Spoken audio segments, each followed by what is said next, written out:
Hello বন্ধুরা, তোমার সকলকে স্বাগতম তোমাদের চ্যানেল WB প্রাইভেট টিউশনে। তো আজকের এই ভিডিওতে আমরা রায়-মার্টিন প্রশ্নবিচিত্রা 2025 অষ্টম শ্রেণীর বাংলা বিষয় যে তোমাদের প্রথম ইউনিট টেস্টের জন্য 6 নম্বর স্কুল রয়েছে 11 নম্বর পেজে, এই প্রশ্নপত্রের উত্তর নিয়ে আলোচনা করব আজকের এই ভিডিওতে। একের দাগের একেরটা, এক পায়ে দাঁড়িয়ে থাকে গাছেরা, মেঘনাদ বধ কাব্যে মেঘনাদ কোন স্বর্গে মারা গেছে? এটা হবে ষষ্ঠ স্বর্গে। বলছে আবার কার্নিসে বসে চাহনিতে কি হবে? তাচ্ছিল্য মজার। নেক্সট প্রশ্ন পরেরটা হচ্ছে টুপ করে তার কোলের উপর নেমে আসবে কোন রঙের ফুল? নেমে আসবে লাল নীল। বলছে গাত্রোত্থান শব্দের অর্থ কি? এটা হবে উঠে দাঁড়ানো। অপনীতিতে কোন ধ্বনি কার্যকারী ভূমিকা গ্রহণ করে? এটা হবে অপশন নাম্বার খ, হস্যই আ ও হস্য। স্কুল শব্দের মধ্যে কটি দল আছে? দুটি। নেক্সট প্রশ্ন বলছে রবীন্দ্রনাথ শব্দটিতে কটি দল আছে? এটা হবে 4টি।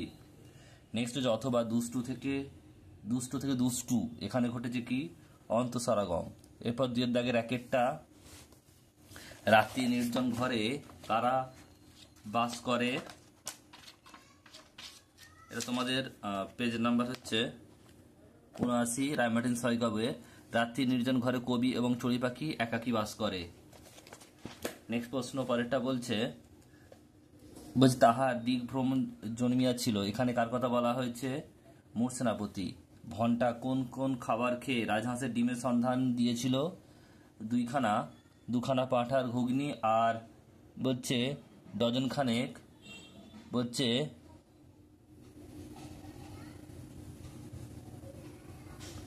ফুড়ুলি। নেক্সট প্রশ্ন বলছে পরেরটা চলে আসছে এমনি রকম কোন সময় থেকে কি চলে আসছে? তোমাদের এটা হচ্ছে বোঝাপড়া কবিতা থেকে নেওয়া হয়েছে, 11 নম্বর পেজে রয়েছে। উত্তরটা লিখবে যে মানধাতার আমল বলতে প্রাচীনকালের কথা বোঝানো হয়েছে, এটা দিতে হবে না, এখান থেকে লিখবে। জীবনে চলমানতা স্বাভাবিক ধর্ম অনুযায়ী কিছু মানুষ ফাঁকি দেয়, কিছু মানুষ সেই ফাঁক পূরণ করে দেয়, আবার কারো ভাগে সম্পদ অন্য কারোর ভাগে শূন্য করে দেয়। নেক্সট প্রশ্ন বলছে তো তাই অ ক খ পড়বে না কেন? উত্তরটা উপরে রেখা রয়েছে, কারণ সে গাছের সঙ্গে সবুজ জামা পরে প্রকৃতির মধ্যে থাকতে যায়।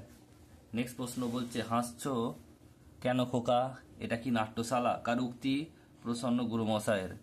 নেক্সট প্রশ্ন বলছে দেখো 2007 অপুর মতে শ্যাওড়া ফল খেলে কি হয়? এটা হচ্ছে পাগল হয়ে যায়।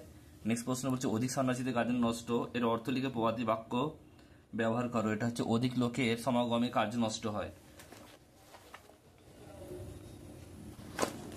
আর এর এটা দেখে নাও প্রয়োগটা,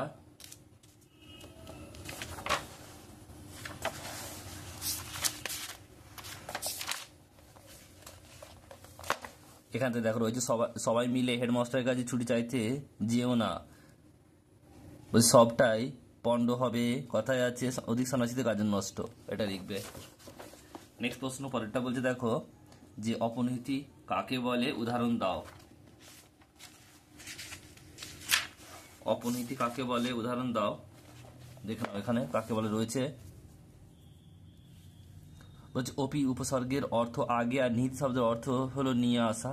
অপনীতি নামটির প্রক্রিয়াটি ইঙ্গিতবাহী শব্দের মধ্যে অবস্থিত হস্য বা হস্য ধ্বনির নির্দিষ্ট স্থানের আগে উচ্চারিত হওয়ার যে প্রবণতা বা রীতি তাকে অপনীতি বলে। যেমন করিয়া থেকে কইরা, রাখিয়া থেকে রাইখা, কালি থেকে কাইল, আজ থেকে আইজ, এগুলো।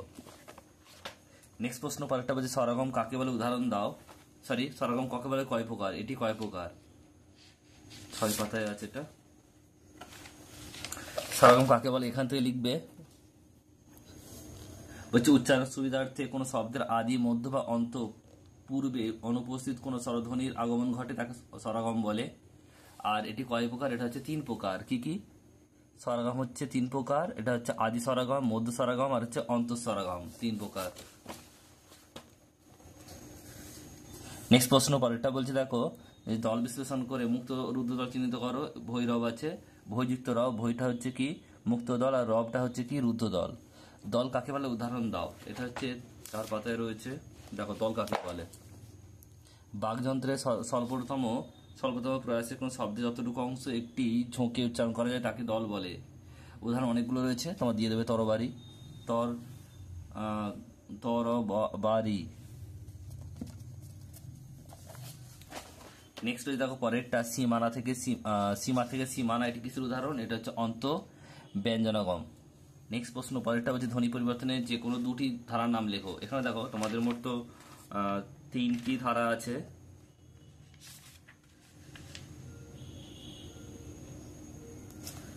তোমাদের ধারা আছে।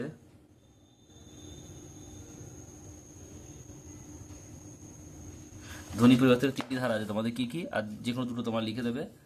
এখানে কি বলেছে তোমাদের শুধু পরিবর্তন দুটি ধারার নাম উল্লেখ করি।